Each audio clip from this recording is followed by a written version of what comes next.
Hey there, my name is Jeff Bull, and I'd like to give you a quick update on hyperconverged infrastructure from Cisco. To start, let's take a look at how we got here. Now, years ago, we had challenges in the data center, and one of the hardest parts was making the different vendor hardware and software work together. You had separate network and storage switching, different server vendors and form factors, and on and on. Then we had to make them work together, which was more than just a little difficult, it was next to impossible in some cases. Enter converged infrastructure. Generally speaking, this meant a validated design for using multiple vendors' hardware and software together in a way that was supported by all those vendors. These were a big help because it simplified our ability to interconnect systems we needed for our data centers to operate, and know that with a reasonable degree of certainty, we could get support from each of the vendors if something went wrong, all because they had tested these and ensured that everything worked together. Yet, we're left with a challenge. We still needed to coordinate internally with each team to deploy those resources when upgrades or new projects came down. For example, a network engineer that needed a new virtual machine would still have to go to the virtual team to request those resources, and likely even the storage team to ensure that the right amount of storage was allocated. As you know, this meant spending a lot of time and energy negotiating between those teams to make sure that all the resources were lined up for even the most basic applications to be deployed. And while plenty of organizations have found ways to automate that process, it still takes time. So how did we get that addressed? Hyper-converged infrastructure. It's a different approach to procuring and deploying data center infrastructure in a way that's simplified everybody's lives.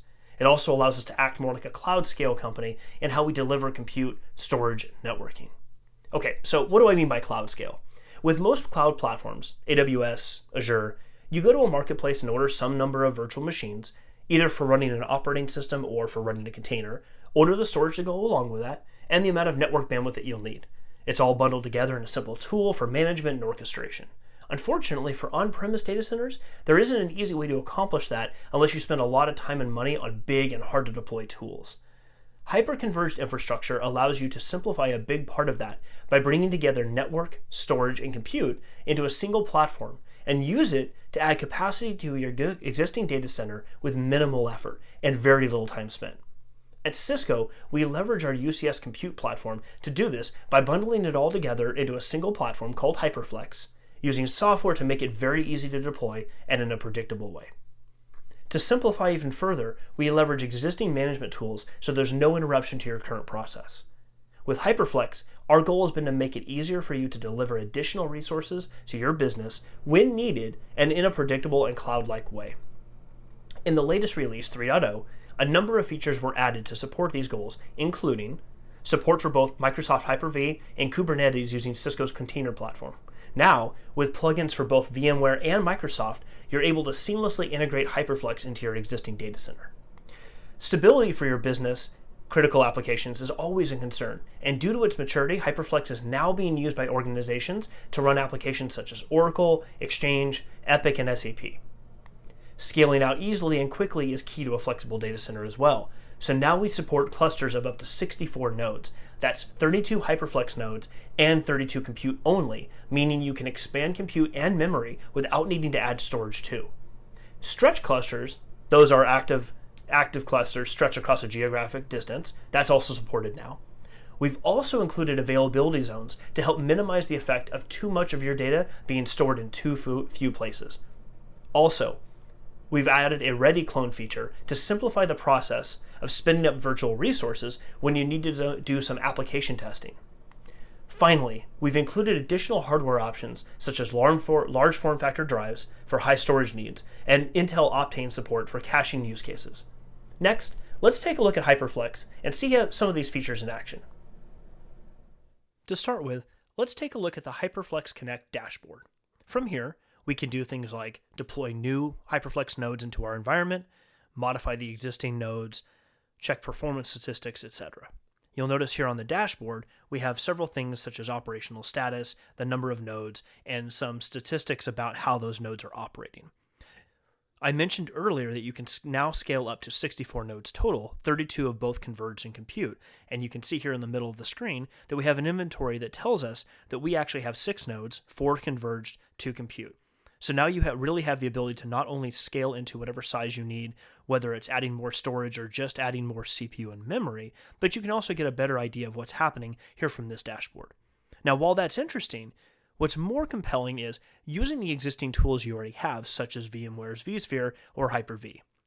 So let's take a look at the vSphere plugin and how that would function for you. I'll minimize this dashboard. And here we are in vSphere. Now, we're all pretty comfortable with the vSphere web client. So let's take a look at what you can now see since you've deployed Hyperflex nodes into your existing virtualization environment. If we click on the Home button and go to Hosts and Clusters, what you'll see is in this data center, dcloud HXDC, I have a new dcloud cluster that they're all named HX, and we'll get back to that naming convention shortly. But you can see that when I've deployed new Hyperflex nodes into my environment, they're automatically bundled into a cluster in vSphere for me, so I know which ones are part of Hyperflex. Next, let's switch over to an existing virtual machine I've already created. Go into VMs and templates, and from here you can see my VM. Now, this is all pretty normal like we're used to seeing. If I go ahead and right-click on this, though, where it becomes really interesting is in this new menu, I can see I have the Cisco HX Data Platform plugin in this menu. And from here, I have a few options. To start with, let's check out the Ready Clone feature. Now, oftentimes when we're going to make changes, either manipulating an existing application or creating something new or just scheduling a change window, we may want to do some testing in advance. Ready clones allow you to go through and create a number of clones of a given application or any number of virtual machines to test with without actually affecting the production VM. And from this wizard, we can manipulate things such as the number of clones, we can give it a naming prefix, and power them on afterwards. I'll go ahead and create 2 clones of my existing virtual machine just so we can see how this works. I'll give it a quick name. We'll tell it to power on when it's done.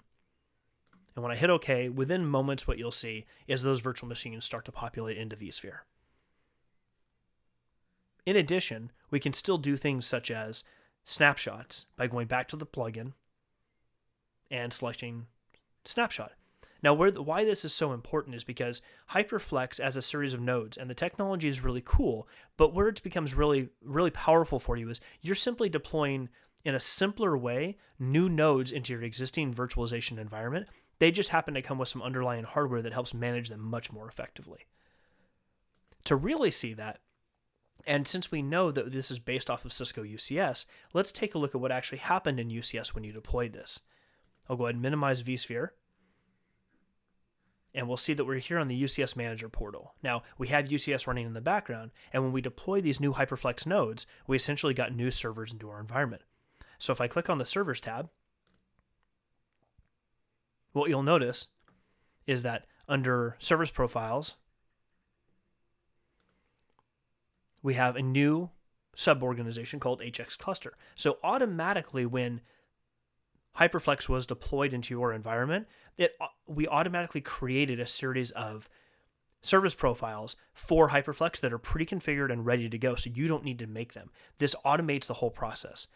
At the end of the day, the purpose of Hyperflex is to simplify getting new nodes into your environment as quickly as possible with the minimal touch points so you can begin consuming the resources as you need to. What I'd like you to take away from this video is that Cisco Hyperflex is more than just a converging of infrastructure, and especially in the 3.0 release, it really becomes a platform for you to deliver any application on any operating system and at any scale that you need so that your business can grow faster and innovate as effectively as possible. Thanks.